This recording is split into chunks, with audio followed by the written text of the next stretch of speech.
Don in London, hello and good morning. It's August 27th, 2009.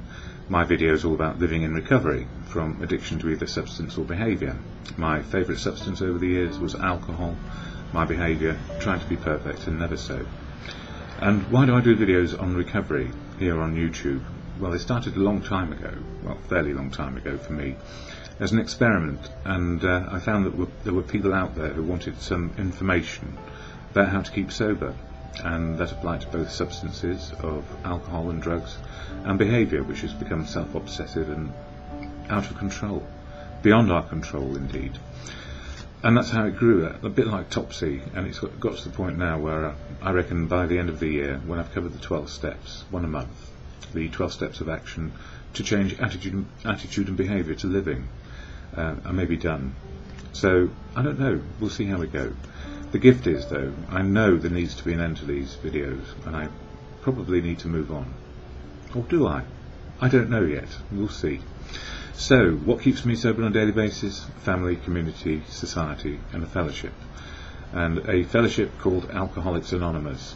And I make no apology for it. It's a fellowship of men and women, ordinary men and women, who, like anybody else, are unique and authentic. And on some days they're good, and some days they're bad.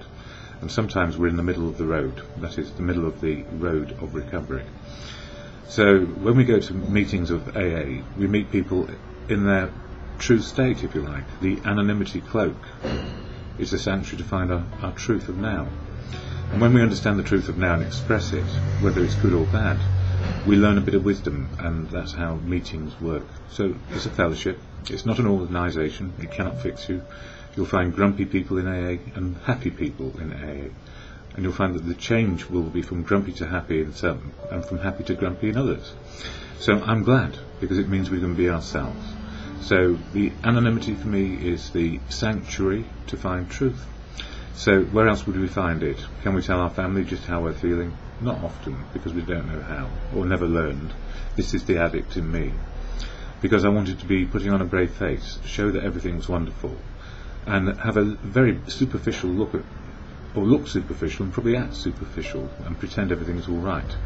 And my addiction came out of trying to be joyful and full of conviviality.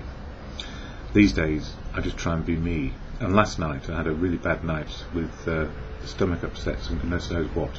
And sometimes these things happen when you have other chronic conditions. One of mine is type 1 diabetes, and the other is clinical depression. And each one has its side effects and subsets of medical complaints. So, quite a lot to contend with, but that's all right. I'm still alive and in the game of life. Or rather, the serious game of life, or just life is serious, even when we're happy or sad. It's real, it's happening, and we only get this moment to live in. And the more in the moment of now, the better. So, the fellowship of AA helps me find truth. And if I can access the truth, then I'm on my spiritual path. And the last couple of weeks have been fairly tough, just accepting what is right for me and also right for other people. To be involved and included in some areas of my life as before, or excluded from other areas of other people's lives. So we're always in a state of change, and that's the good news. The good news is we take it as it is, and try not to bend it to our preference, and try not to bend it to fit another person's preference, I guess. It's all about boundaries and negotiations and understanding the truth that we are, and that we have a right to make our choices. Choices based on good information, good conscience for me, and maybe a higher power, which I see as the collective good conscience of humanity. And other people have higher power ideas, which is perfectly good. On any given day, I feel I could be an agnostic, an atheist, a believer in a power greater than me. Well, actually, I do always believe there's a power greater than me, and it's called nature. And from nature, I don't understand it. It's beyond me. It's beyond my understanding. So I neither deny God or defy an opinion about God. Good, because that means I can say God is truth, God is love, and God works through people. And that's very nuts and bolts and very spiritual for me, because it's about now. So I've ambled on for nearly 5 minutes. I'll share the preamble or statement said at the beginning of every AA meeting, Alcoholics Anonymous, where people go from, like yesterday, from maybe 1 or 2 hours sober to, I think it was about 32 years or 33 years sober last night, and a big collection of people, and that's fantastic because newcomers learn a little bit about what crazy people do to get well. So this statement is said at the beginning of every meeting. Alcoholics Anonymous is a fellowship of men and women who share their experience, strength and hope with each other, that they can solve their common problem and help others to recover from alcoholism. The only requirement for membership is a desire to stop drinking. There are no dues or fees for AA membership. We are self-supporting through our own contributions. AA is not allied with any sect, denomination, politics, organisation or institution, does not wish to engage in any controversy, neither endorses nor opposes any causes. Our primary purpose is to stay sober and help other alcoholics to achieve sobriety. And that is, and the achieve sobriety is through the 12-step action program, which we adapt to our unique, authentic lives. And whatever we believe in or don't believe in, it's really getting some courage, faith and confidence in one's own understanding of life to make good choices. So attitude and behavioural change, and a little bit of spiritual thrown in as well. For me, that is the truth of now. And I've favourited a couple of Eckhart Tolle's Power of Now videos. I'm an admirer of how he sees and has expressed his understanding of how life is. And all well and good. That's outside fellowship stuff at the moment for me. Daily reflections I quote here, one page per day, which is quite good because it means you can mull over and read it a couple of times just to see whether or not it has any application for you or me today. And it says here, centering our thoughts. And this is about World War II.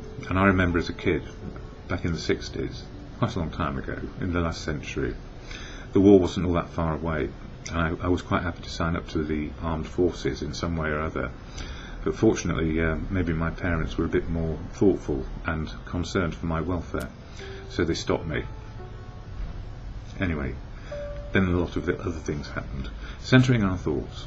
When World War II broke out, our AA dependence on a higher power had its first major test. AAs entered the services and were scattered all over the world. Would they be able to take the discipline, stand up under fire and endure? And it goes on to say, I will center my thoughts on a higher power. I will surrender all to this power within me. For me, that's good conscience and the link to an understanding and wisdom that is collective. I will become a soldier for this power, feeling the might of the spiritual army as it exists in my life today.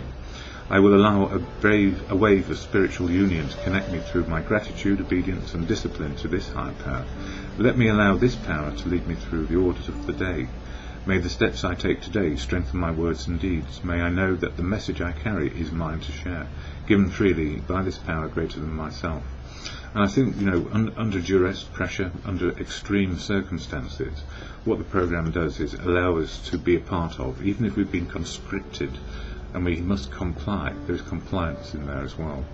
That it doesn't negate our ability to live our lives as best we can. And as Bill sees it, this one, as many pages a day, it talks about experimenters. And this is about the do you believe or do you not believe. And it says, we agnostics light AA all right, and we're quick to say that it had done miracles, but we recoiled from meditation and prayer as obstinately as the scientist who refused to perform a certain experiment lest it prove his pet theory wrong. When we finally did experiment and unexpected results followed, we felt different. In fact, we knew different, and so we were sold on meditation and prayer, and that, we have found, can happen to anybody who tries. It has been well said that only the scoffers at prayer are those who never tried it enough.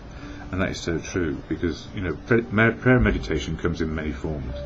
It's a settling of our thoughts to understand what is good for us and what choices we have on a daily basis. And they're encapsulated exactly in the serenity prayer, to your good or good conscience. And when it says, God, or your good conscience or your higher power, wherever it is, grant me the serenity to accept the things I cannot change, courage to change the things I can, and the wisdom to know the difference. It pretty well works always, just for today.